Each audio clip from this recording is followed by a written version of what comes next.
Hello friends, study angel में आपका स्वागत है।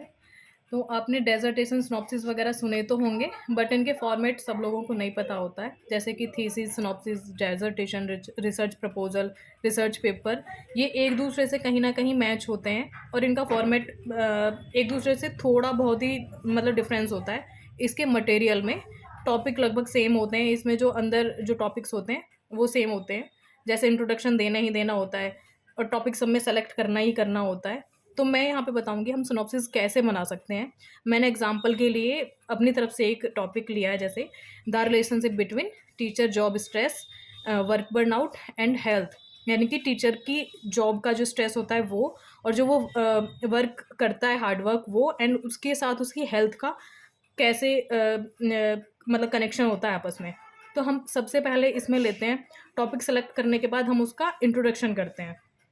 इंट्रोडक्शन के बाद हम उसमें इंट्रोडक्शन में हम क्या क्या लिखते हैं वो मैं आपको बताऊंगी।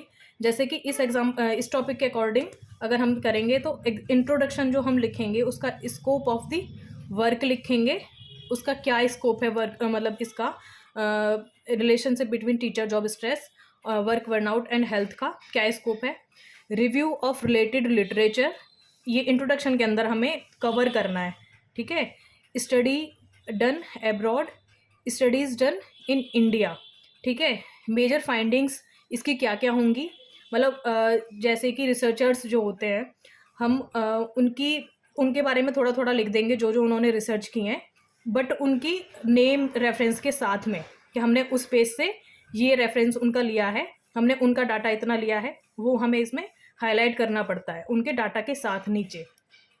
रिसर्च गैप एनालिसिस लिखते हैं। रिसर्च, ये सेकंड हो गया। इंट्रोडक्शन के बाद हम जो लिखेंगे रिसर्च क्वेश्चंस क्या क्या हैं हमारे। स्टेटमेंट ऑफ द प्रॉब्लम हमारी क्या है, यही रहेगी वो। ठीक है। ऑपरेशनल डेफिनेशन ऑफ की टर्म्स, जैसे कि हम की टर्म्स क्या होंगे इसके होंगे जैसे जॉब स्ट्रेस हो गया, वर्क बर्नआउट हो गया एंड हेल्थ होगी। ठीक है। उसके बाद ऑब्जेक्टिव्स इसके क्या होंगे, हाइपोथेसिस, मतलब हम इसके बारे में अपनी तरफ से क्या सोचते हैं वो हाइपोथेसिस होता है। ठीक है। इसकी डिलिमिटेशंस क्या होंगी, मैथोडोलॉजी ऑफ द स्टडी, मतलब हम कहाँ कहाँ से कैसे कैसे हम इसको यूज़ कर रहे हैं, जैसे टूल्स हम यूज़ कर रहे हैं, हम कहाँ से डाटा ले रहे हैं, हम किस तरह का डाटा ले रहे हैं, वो इसकी मैथोडोलॉजी होता है। ठीक है। इसके बाद हम इसको शॉर्ट में बताएंगे समरी में, मतलब इसका पूरा इंट्रोडक्शन से लेके मेथोडोलॉजी तक हम समरी में इसका पूरा डिस्क्राइब कर देते हैं। उसके बाद कंक्लूजन में जो इंट्रोडक्शन होता है और समरी होती है उसको हम शॉर्ट में कर देते हैं, यानी कि मतलब बंदा पूरी बात नहीं पढ़ता तो बहुत से कंक्लूजन पढ़ते हैं, कंक्लूजन में सब कुछ आ जाता है। ठीक है। कंक्लूजन में शॉर्ट में लिखते हैं पूरे टॉपिक का। चैप्टराइजेशन, हमने कितने चैप्टर्स में इसको कवर किया है, मेनली 5 चैप्टर्स होते हैं इसमें। ठीक है।